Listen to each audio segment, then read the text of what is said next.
अगर नहीं होती है, आप भगवान को नहीं चाहते हैं, भगवान के लिए रुदन हृदय से नहीं करते हैं, तो सीधी बात है आपको भगवान नहीं मिलेंगे। क्योंकि भगवान चाह, जिसके हृदय में व्याकुलता, उससे भगवान मिलते हैं। अगर व्याकुलता नहीं तो इसका साफ साफ अर्थ है आप कहीं सुखी हो रहे हैं, कहीं राजी हो रहे हैं, तो भगवान क्यों आवे? भगवान से मिलन की चाह पैदा करना है साधना। भगवान चाह से मिलते हैं। भगवान के मिलने की एक ही मात्र उपाय वृत्ति है व्याकुलता, रुदन, लालसा इतनी प्रबल अब जिया ना जाए। कैसी लालसा? जैसे आपको यमुना जी ले जाया जाए और डुबकी लगवा दी जाए और ऊपर से चढ़ाकर ताकत पूर्वक आपको दबा दिया जाए, फिर जो आधा पौन मिनट के बाद आपकी सांस लेने की जो व्याकुलता है कि अगर आप सांस न मिली तो प्राण निकल गए, वही व्याकुलता चाहिए हरि दर्शन के लिए। अगर अब हरि नहीं मिले तो अब जिया नहीं जाएगा। तो उसी तासा महावीर, उसी समय भगवान का साक्षात्कार हो जाता है। भगवान को प्राप्त करने की अनन्य उत्कट चाह जिसके मन में पैदा हो जाए, उसके लिए किसी विधि विधान की आवश्यकता नहीं है। जैसे शास्त्रों में वर्णन आया है, संतों ने कहा इतना लाख जप करो तो भगवान का दर्शन हो जाएगा। ये शास्त्रीय बातें ठीक है भाई जी महाराज के, लेकिन इतने लाख संख्या में भगवान को खरीद लोगे, ऐसी बात नहीं है। भगवान संख्या से नहीं मिलने वाले, भगवान संख्या से नहीं खरीदे जा सकते, तपस्या से नहीं खरीदे जा सकते, व्रत से नहीं खरीदे जा सकते, संयम नियम से नहीं खरीदे जा सकते। भगवान किसी क्रिया के फल रूप नहीं है। भगवान को कोई बांध नहीं सकता इन नियम, संयम, व्रत, उपवास, तपस्या। आज तक अगर कहीं कोई बांधा है तो प्रेमाधीन। भगवान प्रेम के अधीन बंधे हैं। भगवान मोल में खरीदे नहीं जा सकते।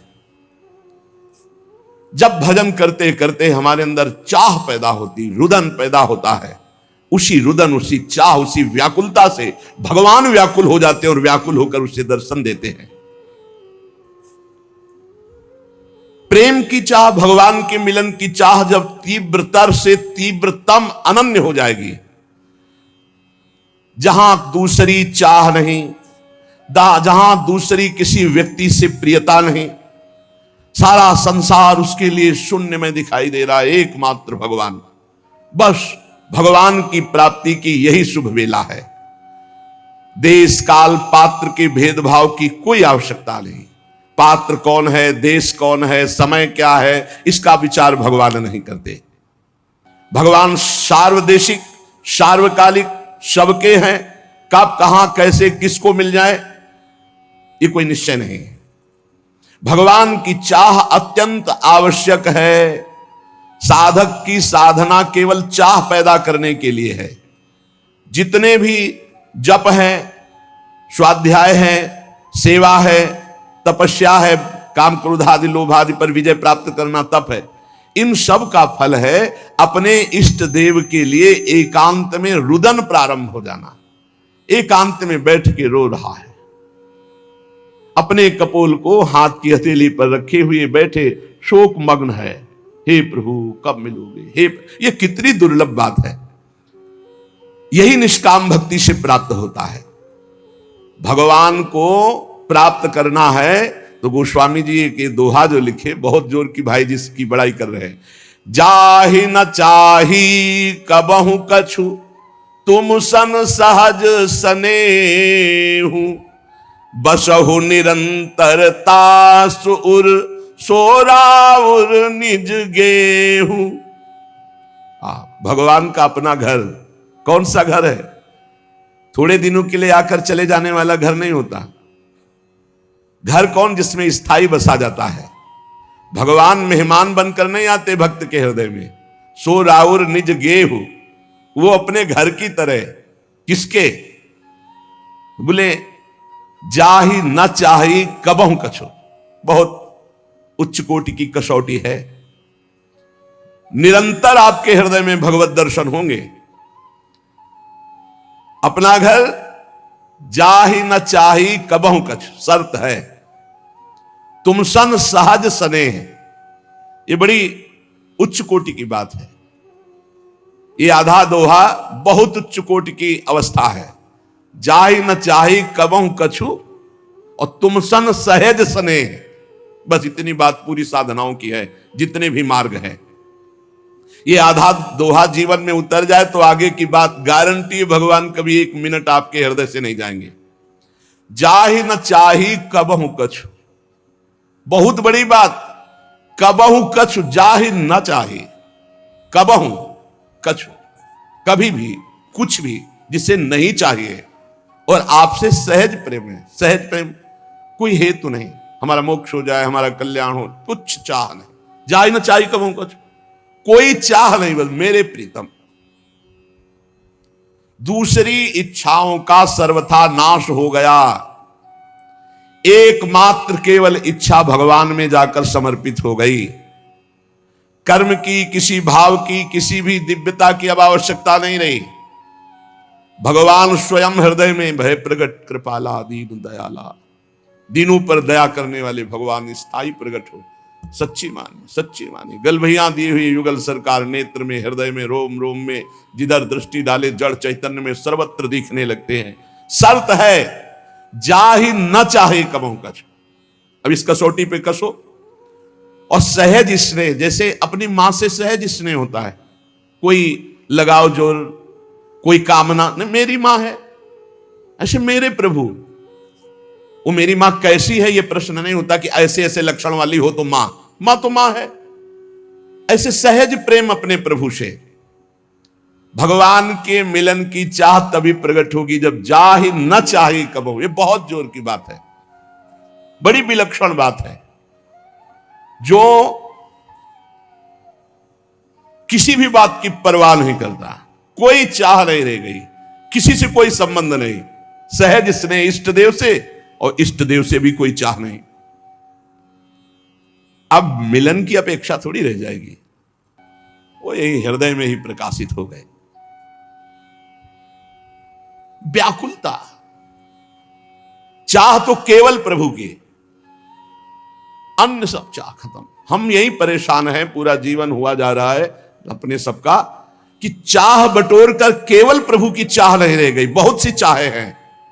ये चाह जब तक है तब तक साधना ही अधूरी है, छेद है। जैसे हम रात दिन दूध दुहे चलनी में, तो हमको एक चुल्लू पीने को नहीं मिलेगा। चलनी में गैया दुहे और दोष दयु को दे, हरिगुरु कहो न माने अपनो ही फल।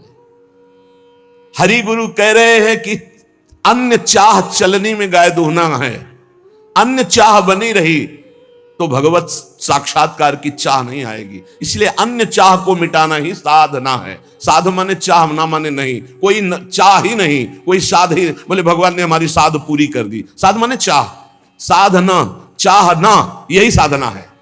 चाह ना रह जाए। आशा ही परमम दुखम, नैरास्यम परमम सुखम। आशा केवल, आशास्य दास्यम वृषभानुजायास। कई बार सत्संग में सुनाया, देखो चाह से केवल भगवत प्राप्ति। यही मथुरा के ब्राह्मण यज्ञ कर रहे हैं, बड़े याज्ञिक विद्वान, गायत्री अनुष्ठान करने वाले, बड़े धर्मात्मा, शास्त्रीय पद्धति से चलने वाले। तो क्या भगवान से मिल जाएंगे क्या? इन सबसे भगवान नहीं मिलते। व्रतांसी यज्ञ छंदांसी तीर्थान यमा यमा। अगर सत्संग मिल गया भगवत प्रेमी का तो भगवान मिल जाएंगे। यथा वरुणेत सत्संगा सर्वसंगो पहो इमाम। मथुरा से पुष्प चयन करके मालिनी जाती वृंदावन से मथुरा, और वहां ब्राह्मण पत्नियों को देती और बताती, आज नंद के लाला ने ऐसी पोशाक धारण की थी, आज ऐसे सुंदर रूप से, आज ये लीला की, रोज नवीन नवीन शोभा, नवीन नवीन लीला। उनके हृदय में सुन सुन के चाह पैदा हो गई। ये बड़ी जोर की, कोई साधना नहीं थी, सब साधना ब्राह्मणों में थी। देखो, सुन सुन के चाह पैदा हो गई। इसीलिए भगवान कहते, जैसा मैं सत्संग से, वैसा मैं किसी अन्य साधन से नहीं। सत्संग से मैं बहुत जल्दी पकड़ में आ जाता हूं, क्योंकि चाह पैदा हो जाती है, सुनने मात्र से चाह। अब उनके हृदय में एक पीड़ा पैदा हुई, मैं कब देखूं, मैं कब नंदनंदन को देखूं। ये ब्राह्मण लोग ऐसे नियमनिष्ठ है कि इनको यज्ञ से फुर्सत नहीं है, और अगर हम कहें भी तो शायद इनका भाव ना बने। हम उत्तम कुल के ब्रह्म ऋषि, हम भाई वहां कैसे जाएं, वो कैसे दर्शन, क्योंकि वो जानती थी स्वभाव। अब बड़ा विचित्र अंदर पीड़ा पैदा हुई कि मुझे श्याम सुंदर के दर्शन करने हैं, और हमारे श्याम सुंदर कृपा करके दर्शन दे तो हो सकते, अन्यथा कोई उपाय नहीं, क्योंकि हम पातिव्रत धर्म धारण किए हुए अपने पति के विरुद्ध नहीं चल सकती, और पति कभी हमको लेकर के वृंदावन जाकर के नंदगांव जाकर लालजू के दर्शन नहीं करा सकते। अब अंदर से व्याकुलता हुई रोज सुनने के कारण, हे नाथ आप ही कोई विधान बनाओ और दर्शन दो। तो किसी किसी दिन प्रातः काल बिना छाक लिए, बिना भोजन लिए सखाओं के साथ चल देते और दिशा बता जाते कि आज इधर गौवें चराएंगे, तो घर वाले उधर छाक पहुंचा देते। आज ना दिशा बताई और ना छाक ले। बाहर प्रेम लक्षणा भक्ति वर्ण करने के लिए बड़ी साधना करनी पड़ती है, यहां प्रेम लक्षणा भक्ति स्वयं वर्ण करने के लिए साधक के लिए उत्साहित रहती है। श्रीधाम वृंदावन दिव्य मनोरम अद्भुत प्रभावशाली दिव्य वास प्रदान करने वाला। अभी आप पार्थिव वास कर रहे हैं, प्रगट में पांच भौतिक वृंदावन दिखाई दे रहा है। अगर आप रहने से रहें, भजन करें, रुचि पूर्वक श्री श्यामा श्याम की सेवा करें, अपनी रुचि का परिवर्तन कर लें, भगवत चरणारविंद में हमारी रुचि समर्पित हो जाए, तो अभी अनुभव होने लगे कि दिव्य वृंदावन, चिदानंद वृंदावन, हृदय के नेत्र खुले और दिव्य वृंदावन का अनुभव हो। श्री राधा मुरली धरो गुण निधि श्रीमत् पदाम्भोरुह द्वंदे नैव सुधा सुधाकर महा माधुर्य निस्यंदिना आश्चर्यातुल सौकुमार परमावत्यंत कौतूहलाद यश्याम संचरता सदा दिवस ताम वृंदावनी यावनी। जो सदा वृंदावन भूमि में वास का नियम ले लिया है, अखंड वृंदावन वास, तो आश्चर्य में जिनकी सुकुमारता नौ किशोर जो युगल सरकार है उसके हृदय में अमृत की वर्षा करते हैं। इसका नाम मृत्यु लोक है। यहां सब कुछ अमृत है और प्रभु का सब कुछ अमृत है। नामामृत, रूपामृत, लीलामृत, कथामृत, भगवान की सब अमृत है। उसके हृदय में अमृत की वर्षा होने लगती है जो श्रीधाम वृंदावन का अखंड वास या अनन्य आश्रय ले लेता है। श्री राधा मुरलीधर के प्रति उसकी व्याकुलता बढ़ने लगती है। देखो, व्याकुलता बहुत कीमती वस्तु है। बड़े चैन से खा पी रहे हो, दिन कट रहे हैं, भला तुम्हारे अंदर ये रोना आ रहा है, एक जलन पैदा हो रही है, एक व्याकुलता पैदा हो रही कि दिन के दिन व्यतीत होते चले जा रहे हैं और मैं प्रिया प्रीतम को देख नहीं पा रहा हूं। ये व्याकुलता अत्यंत अनिवार्य है उपासक के अंदर। जैसे मुमुक्षुता ना हो तो चाहे वेदांत कंठस्थ कर लो, चाहे वेदांत दूसरे को सुना लो, पर आपको ब्रह्मबोध नहीं होगा। मुमुक्षुता, जितनी तीव्रतम मुमुक्षुता उतनी ही शीघ्र ब्रह्मबोध। ऐसी जितनी व्याकुलता, जैसे भूरी सखी की हर पद में देखो रो रही, हर पद में व्याकुल हो रही। जैसे जो ब्रजेंद्र नंदन श्री लालजू से प्यार करते हैं, उनके हृदय की व्याकुलता। प्राण धन सुंदर श्याम सुजान छटपटात तुम बिन। अभी तुम बिन चैन से रह रहे हैं, ये कोई साधना है? हमें भोजन अच्छा लग रहा है, नींद अच्छी लग रही, बड़े मौज से दिन कट रहे हैं, ये प्रेमी भक्त का लक्षण नहीं। कभी 24 घंटे में एकांत में चिल्ला चिल्ला कर रोने की इच्छा नहीं हुई? हाय, कोई साधन नहीं बन रहा जिससे मैं प्रभु को देख पाऊं और प्रभु मिल नहीं रहे, बड़ी व्याकुलता। छटपटात तुम बिना दिवस निस मेरे दुखिया प्राण। प्राण धन सुंदर श्याम सुजान। आप सुजान हो, आप सबके मन की बात जानते हो। हे परम सुंदर, हे श्याम सुंदर, रात दिन अब हमारे बहुत दुख से व्यतीत हो रहे। विरह व्यथा, जब से तुम बिछुरे प्यारे कबहु न पायो चैन, दरस बिन दुखन लागे नैन। प्राण व्याकुल है रात दिन। नाप के देखो अपने हृदय में, थर्मामीटर डालो, व्याकुलता कहां है? भोगों की, धन की, मान की, जीने की, नाना प्रकार की विलासिता की। श्याम सुंदर प्रियाजू से मिलने के लिए व्याकुलता। छटपटात तुम बिना दिवस निश मेरे दुखिया प्राण, मेरे दुखिया प्राण। अब कहीं चैन नहीं मिल रही। सच्ची मानिए, यदि प्रभु की चाह प्रकट हो जाए मिलन की, कुछ अच्छा नहीं। विषय भोग निद्रा हंसी जगत प्रीति बहुबात, कुछ अच्छा नहीं। खान पान नहीं भावे है, नहीं कोमल वसन सुहावे है, सब विषय लगे ते खारा है। और यहां सब विषय अमृत के समान लगता है। धिक्कार है हमारे मन बुद्धि को, जो ऐसे सच्चिदानंद सुख से विलग रहकर दुखी नहीं हो रहा, राजी है भोगों में। बिदरत ही ओ दरस बिनु छन छन, दुसह दुख में जीवन, अमिलन के अति घोर दाहते, दहत देह इंद्री मन। हमारा हृदय विदीर्ण हो रहा है, छिन छिन दुषा दुख बढ़ता जा रहा है। किस बात का? अमिलन का।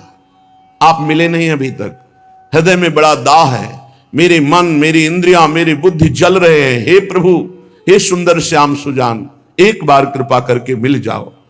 कलपत बिलपत ही दिन बीतत, निशा नींद नहीं आवे,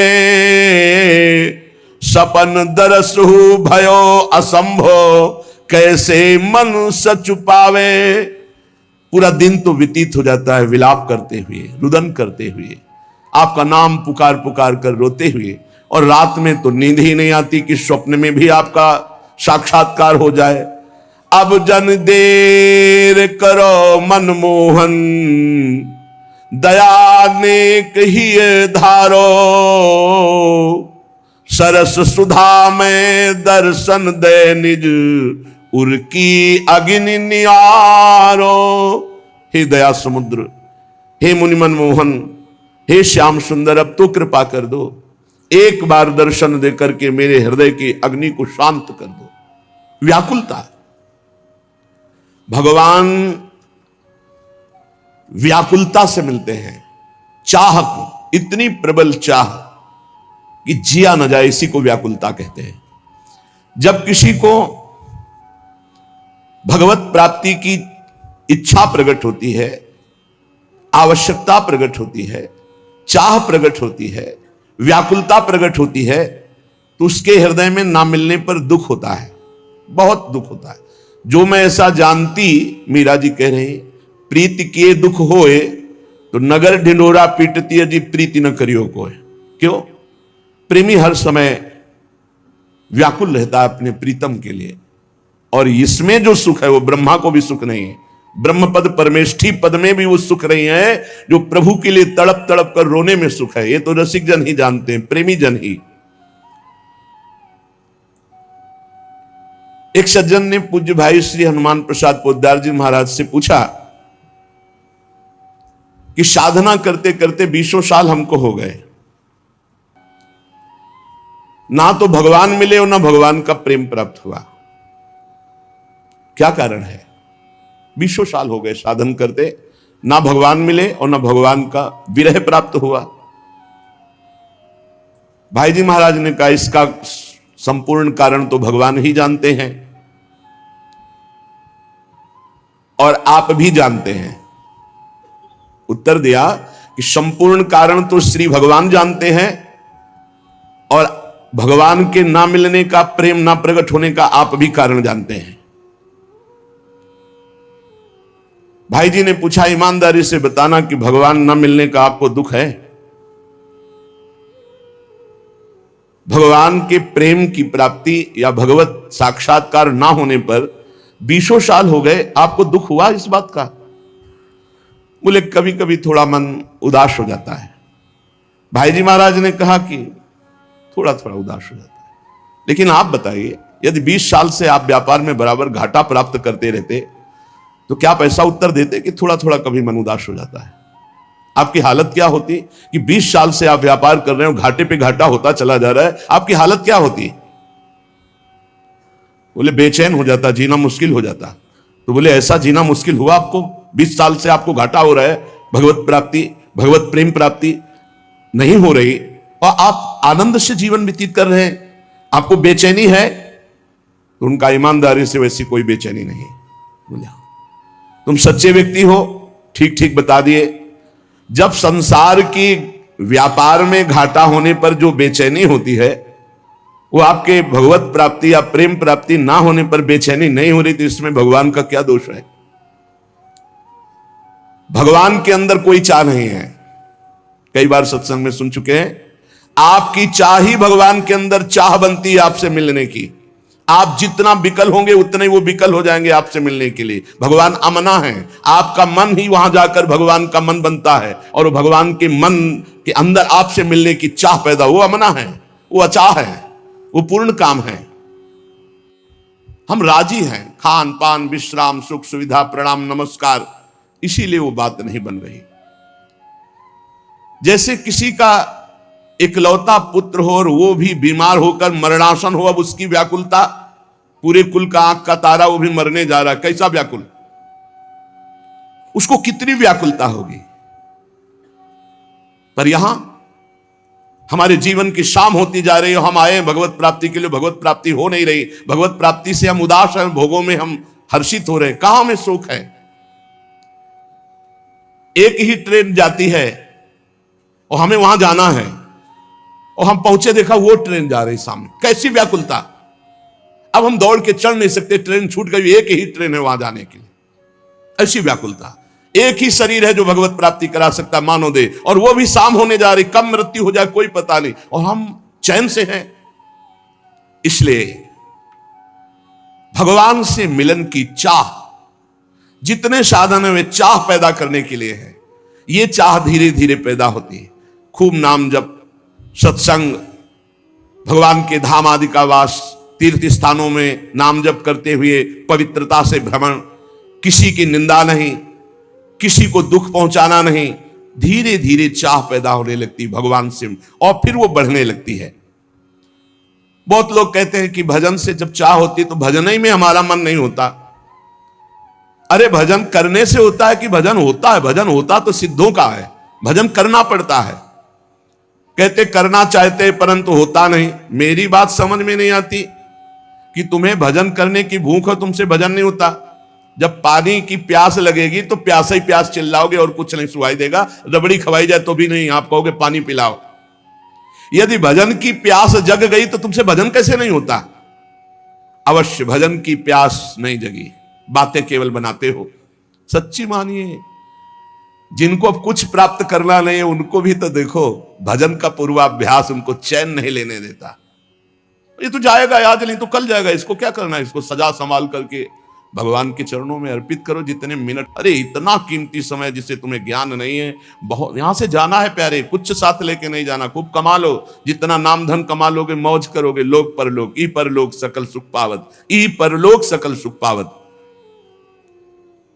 धिक्कार है अपने को यदि सत्संग मिला, मानव देह मिली, भजन की महिमा सुनने को मिली, और फिर हम कहते भजन में मन नहीं लगता। मन लगने ना लगने से क्या, रात दिन भजन करो अभी मन लग जाएगा। जरा सी वृत्ति भजन से ऐसा लगा सूरदास जी को कि हट गई क्या, तो धिक्कार देने लगे। मौसम कौन कुटिल खल कामी, जिन मुको तन दियो ताको न भजन कियो ऐसो नोन हरामी। कौन सी ऐसी वस्तु प्रिय लगी, कौन सी ऐसी घटना प्रिय लगी जिससे भगवान का विस्मरण हो गया। ताही बिसरायो ऐसो नमक हरामी। भजन जब जीवन बन जाए, भजन थोड़ा भी छूटे तो बर्दाश्त न हो। कैसे बर्दाश्त हो जाता है भजन?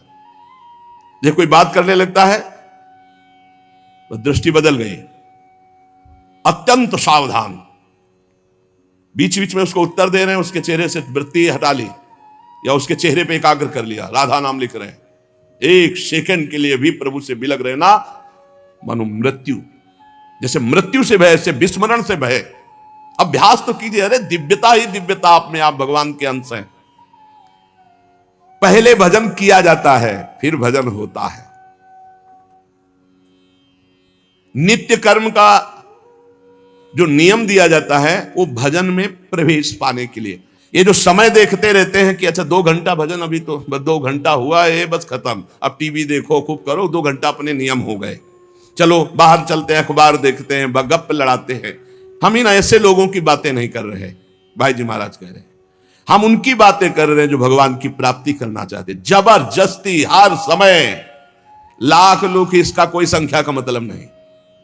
हर सब यही बात गुरुदेव ने बचपन में डाल दी, बलिहारी गुरुदेव की, जो और कोई सूत्र ही दिमाग में पूरे जीवन में जहां कहीं भी हुआ तो सब बातें सुननी, पर गुरुदेव की बात याद रखते थे कि कोई भी श्वास खाली ना जाए, हर समय भजन करना। बच्चा जब छोटे थे जगा के 2 बजे रात्रि, उन्हीं का जगाने का नियम, उन्हीं के जगाने की अभ्यास वृत्ति। 2 बजे रात उठ रे, तखत के नीचे ऐसे चटाई में सोते और ऐसे कुटिया में वहां बैठते, उठ रे, देख 2 बज गए, किसान लोग बैल लेकर के हल जोतने जा रहे, तुम बाबा जी बनने निकले, अभी पढ़ो, बैठ, पहले भजन करवाते, फिर चलो स्नान आदि। बहुत अहोभाग्य जो ऐसे भजनानंदी गुरुदेव मिले, भजन प्रधान जीवन। किसी ने कहा लाख नाम जप करो तुम्हारा काम हो जाएगा, तो ये तुम्हें लगाने के लिए कहा जा रहा है। जरूरी नहीं कि तुम लाख नाम जप किए बस बंद कर दिए। हर श्वास, हर क्षण, तभी आप भगवत प्राप्ति, बात समझना। 1 लाख नाम जप कर लिया और समय बर्बाद किया, शेष तुम्हारी दुर्गति तो नहीं होगी, लेकिन जो प्रेम, जो भगवत साक्षात्कार, जो दिव्यता, वो नहीं आएगी आप में। नाम का ऐसा अभ्यास कि नाम रुके ना। एक संत के एक शिष्य थे, तो शौच में भी नाम जप कर रहे थे, कृष्ण कृष्ण कृष्ण। किसी ने देखा, जाके उनके गुरुजी से कहा, महाराज ये तो बहुत ही भ्रष्ट है। क्यों? बोले तो शौच में भी नाम जप करता है। ओ, बड़ाई ना करके उसकी बुलवाया, है शौच में नाम जप करते हो? गुरुजी ने कह दिया। दूसरे दिन ऐसे जवान पकड़ के शौच में बैठा, और जो दोष दर्शन करने वाले होते हैं वो सब, उनका एक चश्मा अलग होता है, वो छिद्रान्वेषण, दूसरों के दोष ही देखा करते हैं। दूसरे दिन वो गए, बोले महाराज आज तो मुंह में हाथ डाले बैठा, ऐसे ऐसे बैठा था। तो बुलाया और कहा, भाई वैष्णव होकर तुम अवैष्णव काम करते हो।